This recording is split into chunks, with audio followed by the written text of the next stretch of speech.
Halo semua, dalam kesempatan ini saya akan menjelaskan ya tentang eh, bagaimana sih mempersiapkan konten presentasi bisnis plan yang efektif. Dan sebelumnya saya perkenalkan diri dulu ya, nama saya Dimas Yudhistira Nugraha. Saya biasa mengajar ya di BINUS University at Bandung. Nah, apa saja ya kira-kira konten yang perlu dipersiapkan dalam presentasi? Tentunya ini cukup 13 slideshow pun cukup ya menurut saya. Yang penting isinya menarik, informatif, dan juga menjadi sebuah nilai tersendiri ya bagi calon investor ya atau mungkin juri ya ketika mereka melihat presentasi kita ya. Jadi menurut saya dengan adanya 13 slideshow ya dipadatkan dari masing-masing 13 slideshow ini sudah memumpuni berbagai informasi. Yang pertama adalah slide judul ya, di mana slide judul ini ada nama dan juga logo perusahaan ya.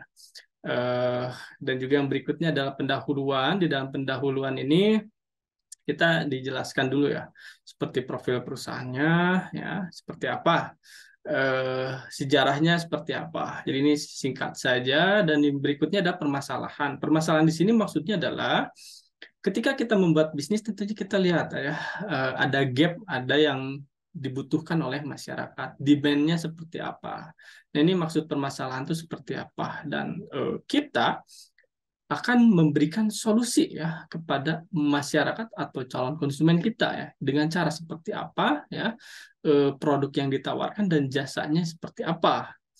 Dan berikutnya adalah peluang dan target pasar. Nah, ini seperti yang dijelaskan ya dalam penyusunan bisnis plan ini pun peluang dan target pasar pun perlu dijelaskan. Nah, ini sangat penting sekali ya. Selain daripada kita lihat dari permasalahan, peluang dan target pasar pun kita harus dikunci ya, mau segmen yang mana nih konsumen kita, laki-laki atau perempuan, anak anak muda, anak kecil atau mungkin orang tua. Nah, ini perlu diperhitungkan ya. Berikutnya teknologi. Teknologi di sini maksudnya teknologi apa yang akan kita gunakan? Apakah kita memiliki jaringan internet yang kuat? Ini seminimalnya itu ya, di kantor kita minimal itu. Yang berikutnya adalah teknologi-teknologi yang bersifat advance. Contohnya adalah kita sudah memiliki laporan keuangan yang sudah katakanlah memiliki sistem ya, memiliki sistem. Jadi semua stakeholder akan mengetahui ya, dalam hal ini berapa omset per hari ini, berapa omset per bulan kayak gitu. Jadi laporannya jelas. Ini salah satu teknologi ini ya. Dan juga bisa dilihat juga teknologi ini dalam hal eh, persaingan dan juga konsumen ya. Maksudnya adalah eh, jalur seperti apa nih teknologinya yang bisa konsumen tahu ya mengenai produk kita. Nah, apakah melalui sosial media ya atau e-commerce dan lain sebagainya. Dan juga persaingan kita ditulis juga di slide bagian 7, persaingan ya, bagaimana gambaran persaingan yang ada ya. Kemudian yang berikutnya adalah pemasaran dan penjualan. Nah, pemasaran penjualannya ini targetnya seperti apa nih per bulan, per tahun ya, pemasaran dan penjualannya seperti apa. Dan berikutnya tim manajemen. Nah, ini tim manajemen dijelaskan ya, tim manajemen internal dan eksternal. Dan yang tak kalah penting seperti jajaran direksi, dewan penasehat juga dijelaskan siapa saja, dan juga mungkin dari tim eksternal ya, yang expert di bidangnya ya, seperti pengacara atau mungkin profesor dari perguruan tinggi ya. Dalam hal ini untuk konsultan bisnis kita ini bisa juga ya.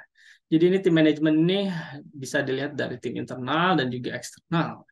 Nah, dengan begitu calon investor akan tertarik ya dalam hal ini.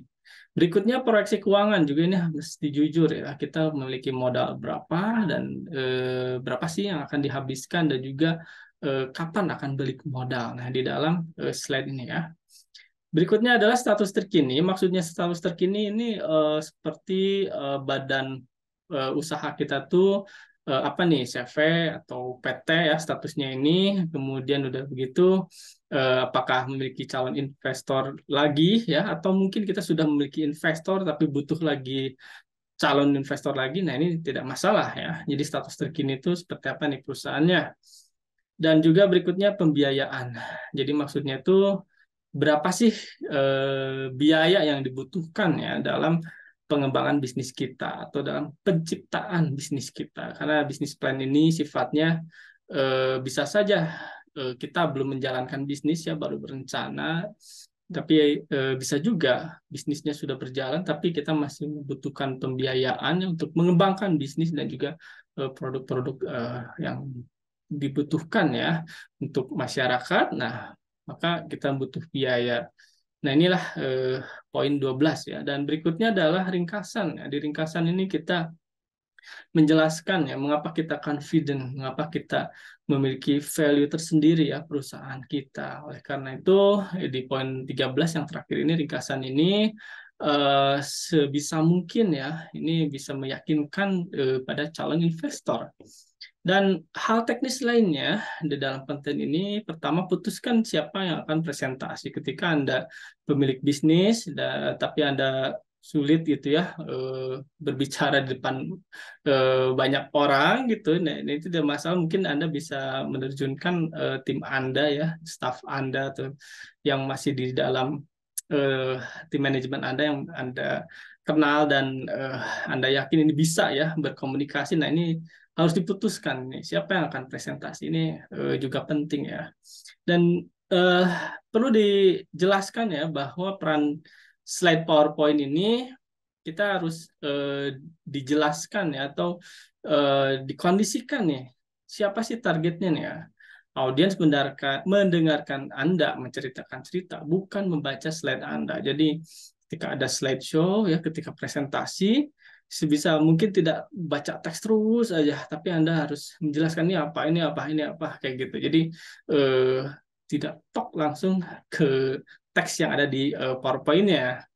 Dan slide singkat ya mengandung poin pendukung lain tadi sudah ada ya. Jadi sebisa mungkin singkat dan juga ada poin-poin pendukung dalam slide tersebut. Dan tak kalah penting, buatlah semenarik mungkin. Nah, demikian disampaikan dalam kesempatan ini ya. Semoga bermanfaat ya. Terima kasih.